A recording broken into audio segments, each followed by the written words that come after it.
Moments later, standing by the window with arms crossed, vowed with steely determination that he would crush his enemies. Bathed in warm light, Truydd sits contemplatively on the ornate throne, their calm but serious expression reflecting a serene determination. With a menacing glint in his eyes, threatened to leave his helpless victim humiliated and in utter misery as he choked them and menaced them with a rat, while fear Truydd stood smugly holding the crown in a display of dominance.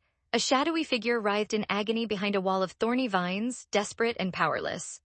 Now towering above the imprisoned figure, Truydd pronounced with chilling resolve that their victim would endure endless torment without hope, while looked on with a sinister air of satisfaction.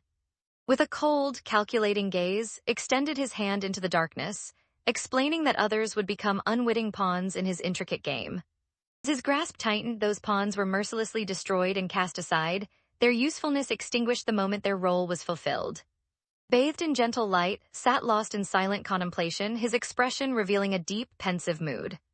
With a calm seriousness, accused the other of living solely for vengeance, his words carrying a weight that lingered in the reflective air. Seated solemnly against a backdrop of skulls and red flowers, Truydd's eyes glowed with resolve as they stated that retribution must be served and those responsible would pay. Alone in the dim cell, Truydd sat on the bench, the pale light from the barred window casting long shadows as resignation settled over her wounded form. Despite numbness spreading through a swollen left leg, sat pale but resolute, telling themselves they had to stay strong until Nell arrived to save them. Suddenly, a tense creaking sound from the nearby door made tense up, her unease sharpening as new uncertainty crept into the room. Moments later, as the door opened, a woman entered and confronted with shock and dismay, remarking on her dreadful appearance and the fact that she was wearing the imperial family's ceremonial dress, while stood silently by, observing the uncomfortable exchange. In response to the woman's accusation, calmly drew attention to the yellow gown, prompting to stare in disbelief as realization began to dawn. Seizing the moment, arched her back with smug confidence and mocked, insisting that the yellow dress suited her far better than someone as lowly as him. With a sly smirk, she added that her claim was as unassailable as the title of crown princess. In the dimly lit room, Truydd, her voice tinged with worry, questioned whether had come to mock her, but he calmly assured her that he was simply there to bid farewell. Startled and uncertain, flinched in shock as they questioned if this truly meant a final goodbye. With chilling composure, the woman in the yellow dress coldly informed the battered that despite any cleverness or shared lineage, her usefulness had ended and it was now time for her to disappear, while watched in stoic silence from behind the bars. With a smug glint in his eyes, delivered a menacing taunt, suggesting that such a fate was only fitting for a pet dog. In that moment, Truydd, reeling from the shocking revelation, confronted the truth with wide-eyed disbelief, demanding to know if this had been the enemy's plan all along. Exuding defiance as she crossed her arms in her yellow dress, demanded that Joseph seize their target, while bowed respectfully behind the prison bars and agreed to carry out her command. With desperation etched across his face, urgently grabbed Truydd's hand and demanded to know the reason behind the unfolding events, leaving startled and confused by the intensity of his plea. However, as he seized her from behind, cried out in desperation that she had done everything he had asked, her protest echoing against the blood-red backdrop. As Joseph held her in a relentless grip, desperately revealed her identity as sister and demanded to be released, her struggle betraying both fear and defiance. However, before Joseph could react to her plea, suddenly intervened, forcefully restraining as she cried out in pain, her distress echoing through the tense confrontation. With tears shimmering and anxious, glowing eyes, desperately asked Nell if was aware of the unfolding situation. However, as the tension lingered in the air, she simply offered a confident grin, her eyes closed as if certain of the answer she would soon receive. With a stern gaze, pressed down on the floor and asserted that the other's foolishness was exactly what had allowed them to be manipulated all along. Suddenly, seized from above with aggressive force, prompting her to scream in terror as she struggled desperately against his grip. The derisive smirk mocked Nell's sister by dismissing her claim as nonsense. Standing ominously over the distressed, leaned in with a smug air, warning that he was about to reveal something intriguing. As the white-haired woman lies peacefully in her coffin surrounded by white flowers, the somber atmosphere is pierced by the revelation of the one responsible for her death. With a calm sincerity, gently revealed too that he had adopted her and orchestrated everything from the very beginning, as she listened peacefully amid the warmth of their tender moment.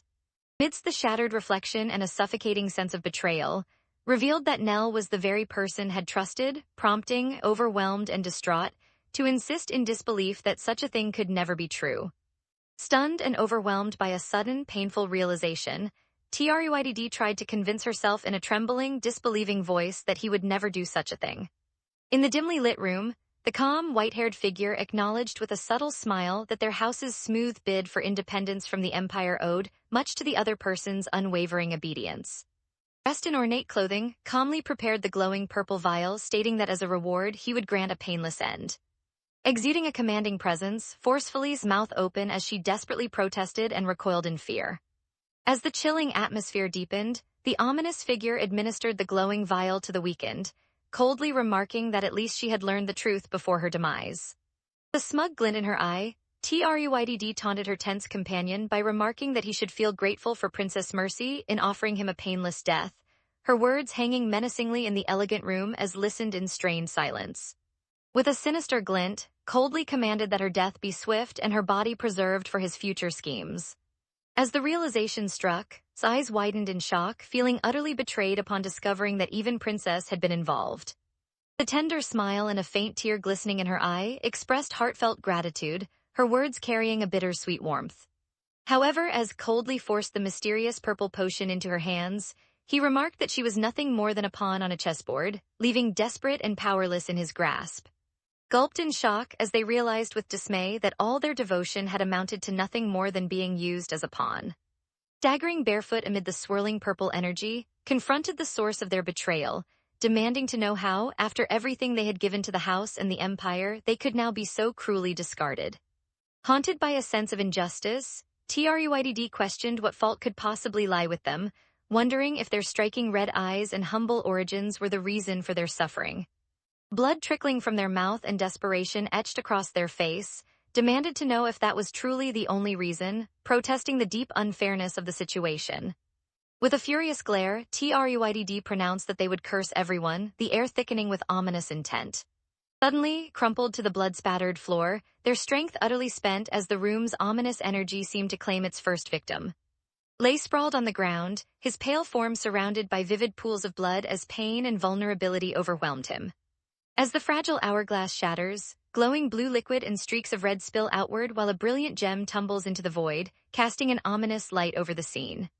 Amidst the ethereal glow and shifting foliage shadows, unseen voices called out for, their tone laced with urgent mystery.